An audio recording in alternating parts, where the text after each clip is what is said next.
राम जी बोले क्या कर रहे? लक्ष्मण जी बोले आज्ञा दो जी, हमारे विषय के आदमी है। राम जी बोले मतलब? लक्ष्मण जी बोले जो विषय ये बोल रहे जो तुम्हें आउट नहीं है, इसके तो ज्ञान हम ही है और इन्हें हम ही समझा सकते हैं। आप तो हमें आज्ञा दो, कुछ देर हम परफॉर्मेंस करके बताते हैं। राम जी बोले नहीं नहीं नहीं नहीं ऐसा मत कर। अरे बोले कैसे? सठे साठम समाचार, आप समझते नहीं हो। ये जिस पढ़ाई लिखाई जो कर रहे हैं इनको तो हम ही समझा सकते हैं। क्यों? लक्ष्मण जी बोले इन्होंने हमको डंडा समझा है, आपको झंडा समझा है। हाँ, तो अब हम रुकेंगे नहीं, इनको तो हम ही समझा सकते हैं। लेकिन याद रखना, लक्ष्मण जी का चरित्र दंड में तो है पर उदंड में नहीं है। याद रखना, लक्ष्मण जी का चरित्र दंड में है, उदंड में नहीं है। उदंडता नहीं लक्ष्मण जी करते हैं। और देखो, लक्ष्मण जी है डंडा, राम जी है उस डंडा के पताका। और पताका तभी फहराएगा जब डंडा होगा, और डंडा खड़ा होगा तभी पताका फहराएगा। तो लक्ष्मण जी मानो कहना चाह रहे जब तक हम नहीं उठेंगे आप कैसे फहराओगे? हमें तो खड़ा होने दो, तभी तो आप फहराओगे। तो पहले हमें खड़ा होने दो। हाँ, पहले हम खड़ा होंगे फिर आप फहरा जाओगे। और अच्छा देखो, डंडा होता है कठोर, जो पताका में डंडा लगा रहा, डंडा होता है कठोर, पताका होता है कोमल। लक्ष्मण जी है कठोर, राम जी है कोमल। अच्छा, डंडा कठोर क्यों होता? कठोर होना ही चाहिए। पताका की रक्षा तभी हो सकती है जब डंडा कठोर हो, वरना कोई भी लफड़ा करके चला जाएगा। और लक्ष्मण जी ऐसे भी नहीं है। और देखो, बुरा मत मानना, ये जो लक्ष्मण रूपी डंडा है ये किसी का सिर नहीं फोड़ता। हमारे तुम्हारे पास डंडा हो सो खपड़िया फोड़ दई, लेकिन लक्ष्मण जी का डंडा सिर नहीं फोड़ता। लक्ष्मण जी का डंडा तो झुकाना जानता है। इसका प्रयोग तो झुकाने के लिए लक्ष्मण जी करते, क्योंकि लक्ष्मण जी हैं फणी, राम जी हैं रघुकुल मणि। तो मणि की रक्षा फणी ही करता है। और क्यों लक्ष्मण जी फणी क्यों है? क्योंकि लक्ष्मण जी हैं शेषावतार, राम जी हैं रघुकुल मणि। तो राम रूपी मणि की रक्षा शेषा अवतार लक्ष्मण जी फणी ही कर रहे हैं। तो राम जी बोले, लक्ष्मण जी बोले सरकार अगर आपकी आज्ञा हो तो कछु देर हम परफॉर्मेंस ठोके। तो राम जी बोले जरूरी नहीं है। क्या जरूरी है? राम जी तो सीधे क्या, क्योंकि राम जी युद्ध के पक्ष में नहीं हो, लक्ष्मण जी हमेशा युद्ध के पक्ष में। तो कहा 1 2 3 बस झंझट खत्म, आप आगे। राम जी बोले नहीं नहीं नहीं नहीं नहीं, नहीं जी हम इसके पक्ष में। लक्ष्मण जी बोले आप चिंता तो ना करो, कुछ देर तो दो हमें। हा राम जी देखो बात भी सही है, जो जैसी भाषा में समझो उसको वैसे ही समझाना चाहिए, लेकिन ना समझ को दिक्कत होती है। लक्ष्मण जी तो समझदार हैं। कई लोग इतने ना समझ होते हैं कि 2-4 शब्द सीख लेते हैं। जैसे एक सज्जन थे, उन्होंने सीख लिया yes no very good thank you.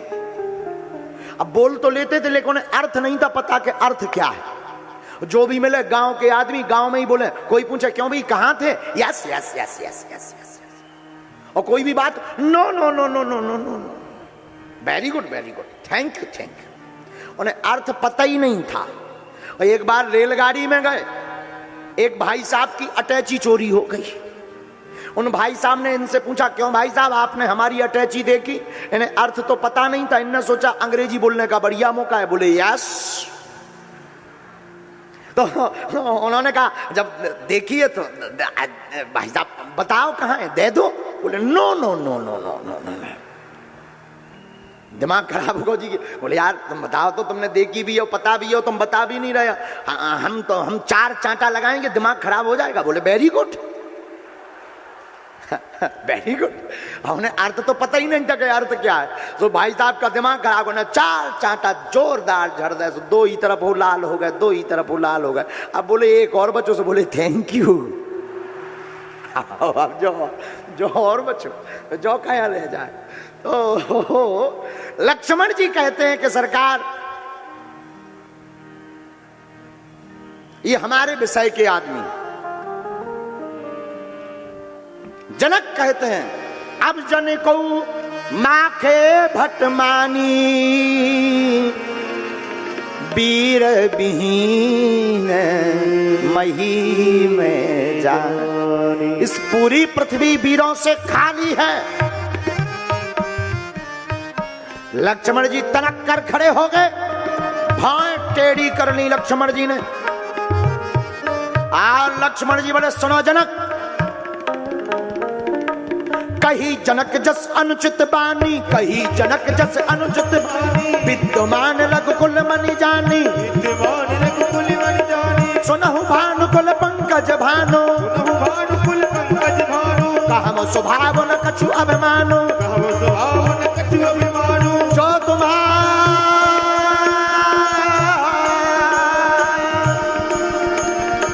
एक जनक सावधान, खबरदार, होशियार हो जा। तुमने राम जी के होते हुए कहा कोई वीर नहीं है। राम जी रघुवीर हैं और रघुवंशियों में से एक भी बच्चा बैठा हो तो ये कोई मत कह ले कि ये इस संसार में वीर नहीं है। रघुकुल में से एक बच्चा भी काफी है पूरी दुनिया के लिए।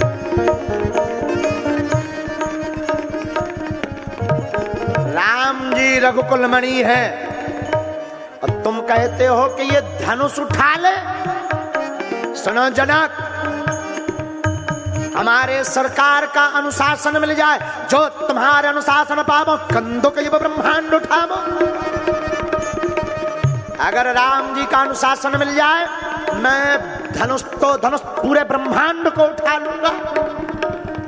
आहा, राजा बोले भैया छुटका वाले तो बड़े खतरनाक हैं। मैया जानकी जी बोली गजब देवर जी, परफॉर्मेंस बहुत खतरनाक है, बहुत अच्छा, लगे रहो। आनंद आ गया देवर जी, आनंद आ गया। आहा, देवर जी क्या कहना। और राजा आपस में डर गए। एक राजा बोला अब बताओ अब क्या हुई है। बोले क्यों? अरे बोले घरे चलो, जो ब्रह्मांड उठावे की बात कर रहे। दूसरा राजा बोलो कहो तुम्हारा मकान ब्रह्मांड से बाहर है क्या, जो तुम घर जा रहे? ब्रह्मांड पूरा उठावे की बात कर रहे। तीसरा राजा बोलो अगर ये ब्रह्मांड उठा लेंगे तो होगा क्या? बोले फिर जहां धर देंगे तो फिर अपन धर जाएंगे, क्या होगा, उसमें होना क्या है। लेकिन लक्ष्मण जी बोले कंदुक एक ब्रह्मांड उठावो। लक्ष्मण जी बोले सुनो राजाओ, हम ब्रह्मांड को धरने वाले नहीं है। बोले फिर काचे घट जिम्मेदारों फोरी, उठा करके मैं मसक करके फोड़ डालूंगा। को बाप रो पिनाक पुराना, मैं ब्रह्मांड को उठाकर जैसे छोटे बच्चे कच्चे घड़ा को रौंद कर मसल डालते, हाथी कुकरमुत्ता को उठाकर रगड़ डालता, मैं ब्रह्मांड को उठा करके मसल डालूंगा। आहा, राजा बोले अब तो मरना तय है। छुटके वाले तो बड़े खतरनाक हैं। एक राजा बोलो जो तो छोटे वाले बोल रहे, बड़े तो बैठे ही है। जब छोटे को जो हाल है, बड़े भाई साहब खड़े हुई हैं, फिर क्या हुई है। तीसरा बोलो जे तो चेला है, गुरुजी बैठे, उनकी तो पता ही नहीं है क्या होगा। राम जी धीरे से बोले काय लक्ष्मण जी ये सब तुम कर लोगे? लक्ष्मण जी हाथ जोड़कर बोले बिल्कुल कर लेंगे, लेकिन अपने बल पर नहीं, प्रभु आपके बल पर करेंगे। यही तो देखो लक्ष्मण जी का चरित्र है। लक्ष्मण जी जोश में भी होश नहीं खोए। हम लोग जोश में होश खो बैठते हैं कि हम ऐसा कर देंगे ऐसा कर देंगे, लेकिन लक्ष्मण जी कहते हैं जो तुम्हारे अनुशासन पावो और कंदुक ब्रह्मांड